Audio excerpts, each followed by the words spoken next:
ಏನು ಕಾರಣ ಆಯಿತು ಅನ್ನುವಂಥದ್ದು ಸರ್. ನಾನು ಇವರು ಪತ್ರಿಕಾಗೋಷ್ಠಿ ಕರೀತಾರಂದಾಗೆ ಏನಂದ್ರೆ ಏನದು ವಿವಾದಿತ ವಿವಾದಿತ ಪ್ರಶ್ನೆಗಳನ್ನ ಕೇಳೋ ಮಿತ್ರರಿಗೆ ಕರಿಬೇಡಿ ಅಂತಾನೆ ಹೇಳಲ್ಲ. ಅರ್ಥ ಆಯ್ತಾನಪ್ಪ? How can Bigg Boss happen without characters of personalities? Tell ಮಿ.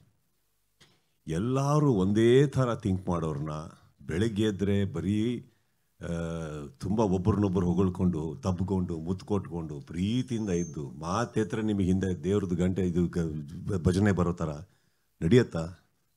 ಆಗಲ್ಲ.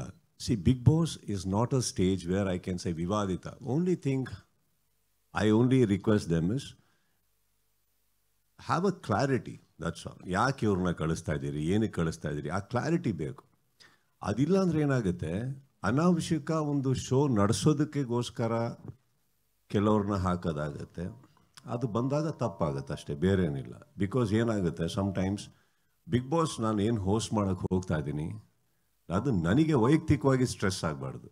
ಬರೀ ಕೆಲವ್ರನ್ನ ಕಂಟ್ರೋಲ್ ಮಾಡೋದೇ ವೀಕೆಂಡ್ ಆಗಿಬಿಟ್ರೆ ನನಗೆ, what about the other contestants? ಏನಾಗುತ್ತೆ ಇಲ್ಲಿ, ಇವಾಗ ಬಿಗ್ ಬಾಸಲ್ಲಿ ಎರಡೇ ರೀತಿ ಕಂಟೆಸ್ಟೆಂಟ್ಸ್ ಒಳಗಡೆ ಹೋಗೋದು, ಬುದ್ಧಿವಂತರು, ಅತಿ ಬುದ್ಧಿವಂತರು. ಸೊ ಈಗ ಬುದ್ಧಿವಂತರನ್ನ ನಾನು ಡೀಲ್ ಮಾಡ್ಬೋದು. ಅತಿ ಬುದ್ಧಿವಂತರು ಏನು ಮಾಡ್ತಾರೆ, ಬುದ್ಧಿವಂತರನ್ನ ಹೆಂಗೆ ಸೈಡಿಗೆ ಹಾಕಬೇಕು ಅಂತ ಗೊತ್ತಿರುತ್ತೆ.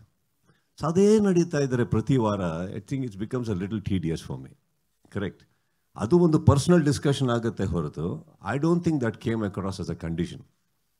ನಾನು ಯಾವತ್ತೂ ಹೇಳಿಲ್ಲ. ಒಂದು 2-3 ಪತ್ರಿಕಾಗೋಷ್ಠಿ ಹಿಂದೆಗಡೆ, ಒಂದು 2 ವರ್ಷ 3 ವರ್ಷದ ಹಿಂದೆಗಡೆ ಏನೋ ಗೊತ್ತಿಲ್ಲ, ಒಬ್ಬರು ನಿಮ್ಮಲ್ಲೇ ಒಬ್ಬರು ಮಿತ್ರರು ನಮಗೆ ಕೆಲವು ಕಾಂಟ್ರವರ್ಸಿ ಇರೋರು ಅಂತ ಅಂದಾಗ ನಾನು ಅವ್ರ ಹತ್ರ ವೈಯಕ್ತಿಕವಾಗಿ ಕೆಳಗಡೆ ಇಟ್ಕೊಂಡೋಗಿ ಪ್ರಶ್ನೆ ಕೇಳಿದ್ದೆ ನಾನು. ಬಿಕಾಸ್ ಐ ಪರ್ಸ್ನಲಿ ಬಿಲೀವ್ ನಾವೆಲ್ಲ ಇನ್ನೂ ಹೊರಗಡೆ ಇದ್ದೀವಿ, ಮಾತಾಡ್ಕೊಂಡಿದ್ದೀವಿ ಅಂದರೆ ನಾವೆಲ್ಲ ಭಾಳ ಲೀಗಲ್ ಟರ್ಮ್ಸಲ್ಲಿ ಜೀವನ ನಡೆಸ್ತಾ ಇದೀವಿ ಅಂತ ಆಯಿತು. ಹಾಗಿರಬೇಕಾದ್ರೆ ವೈಯಕ್ತಿಕವಾಗಿ ಯಾರೋ ಒಬ್ರು ಒಳಗೆ ಹೋಗಬಾರ್ದು, ಅವ್ರನ್ನ ಕಳಿಸ್ಬೇಡಿ ಅನ್ನೋದು ತಪ್ಪಾಗುತ್ತೆ.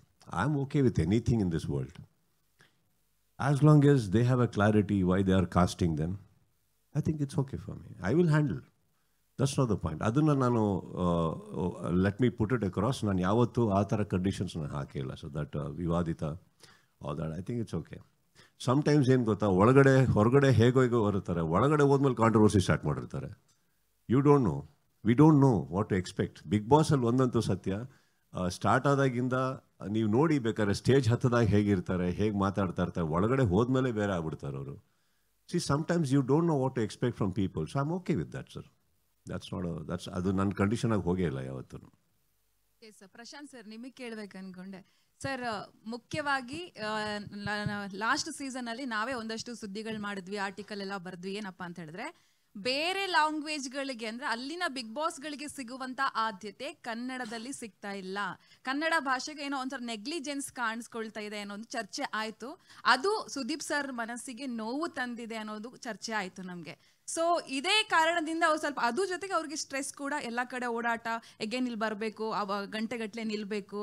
ಆದ್ರೂ ಕೂಡ ನನ್ನ ಮಾತಿಗೆ ಎಲ್ಲೋ ಒಂದ್ ಕಡೆ ಇವ್ರ ಮಣೆ ಹಾಕ್ತಿಲ್ವಾ, ಕನ್ನಡಕ್ಕೆ ಜಾಸ್ತಿ ಆದ್ಯತೆ ಕೊಡಿ ಅನ್ನೋ ಒಂದು ರೀತಿ ಚರ್ಚೆ ಆದ್ರೂ ಕೂಡ ಬೇರೆ ಅಂದ್ರೆ ನಿಮ್ಮ ಉನ್ನತ ಮಟ್ಟದಲ್ಲಿರುವವರು ಇದಕ್ಕೆ ಕರೆಕ್ಟಾಗಿ ಏನು ಬೆಂಬಲಿಸಿಲ್ಲ ಅನ್ನೋ ಚರ್ಚೆ ಆಗಿದೆ. ನಿಜಾನ ಅಂತ ಹೇಳಿ ಅಂದ್ರೆ ನಮಗೆ ಆದ್ಯತೆ ನಮ್ಮ ಕಡೆಯಿಂದ ಇಲ್ಲಿ ರೆವ್ಯೂನ್ಯೂ ಜಾಸ್ತಿ ಇದೆ, ಜಾಸ್ತಿ ಬಿಗ್ ಬಾಸ್ ನೋಡೋದು ಕನ್ನಡಿಗರು. ಸೊ ಆದ್ರೂ ಕೂಡ ನಮ್ಗೆ ಇಲ್ಲಿ ಬೇಕಾದ ಸಲಹೆಗಳನ್ನ, ಸೂಚನೆಗಳನ್ನ, ಬೇಕಾದ ಸೌಕರ್ಯಗಳನ್ನ ಕೊಡಲ್ಲ ಅನ್ನೋದೊಂದು ಚರ್ಚೆ. ಹೌದಾ ಅಂತ ಹೇಳಿ ಅದು ಸರ್ ಮನಸ್ಸಿಗೆ ನೋವಾಗಿದೆ ಅನ್ನೋದು ಚರ್ಚೆ. ಇಲ್ಲ, ಒಂದು ಶೋ ಮಾಡುವಾಗ ಆ ಮಾರ್ಕೆಟಿಗೆ ಏನೇನು ಬೇಕು ಒಂದು ಕಂಪ್ಲೀಟನ್ನು ಹಾಕಲೇಬೇಕಾಗತ್ತೆ. ಕೆಲವೊಮ್ಮೆ ನಾವು 100% ಹಾಕ್ತೇವೆ, ಅದಕ್ಕೆ ಬೇಕಾದ ಎಲ್ಲ ಫೆಸಿಲಿಟಿಗಳು ನಾವು ಮೇಕ್ ಶೋರ್ ಮಾಡ್ತೀವಿ ಫಸ್ಟ್ ಲಾಂಚ್ ಆದಾಗ. ಒಂದು ಯಾಕೆ ಹಿಟ್ ಆಯ್ತು ಅಂತ ಹೇಳಿದ್ರೆ ಅದಕ್ಕೆ ಬೇಕಾದ ಎಲ್ಲ ಎಲಿಮೆಂಟ್ಗಳು ಅದ್ರದ್ದು ಇದ್ದದ್ರಿಂದ ಹಿಟ್ ಆಯಿತು. ಇಲ್ಲಾಂದರೆ ಈ ಬೇರೆ ಲ್ಯಾಂಗ್ವೇಜಿಗೆ ಕಂಪೇರ್ ಮಾಡಿದ್ರೆ ಇಷ್ಟು ದೊಡ್ಡ ಹಿಟ್ ಆಗಲಿಕ್ಕೆ ಕಾರಣ ಏನೋ ಒಂದು ನಾವು ಸರಿ ಮಾಡಿದ್ದೇವೆ.